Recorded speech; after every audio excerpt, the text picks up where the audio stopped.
स्वतंत्रता दिवस पर लाल किले की प्राचीर से लगातार 12वीं बार राष्ट्र को संबोधित करेंगे प्रधानमंत्री मोदी। स्वतंत्रता दिवस समारोह में छाए रहेंगे ऑपरेशन सिंदूर के रंग।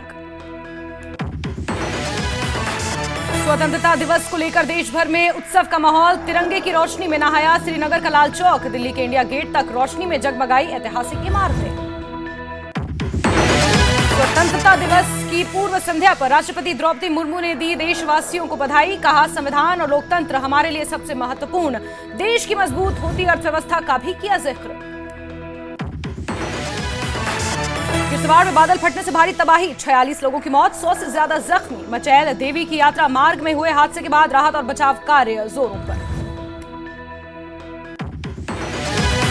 किश्तवाड़ में बादल फटने पर प्रधानमंत्री मोदी ने जताया दुख। कहा, मेरी संवेदनाएं और प्रार्थनाएं पीड़ितों के साथ। अमित शाह ने मुख्यमंत्री उमर सिंह की बात, हर संभव मदद का दिया भरोसा।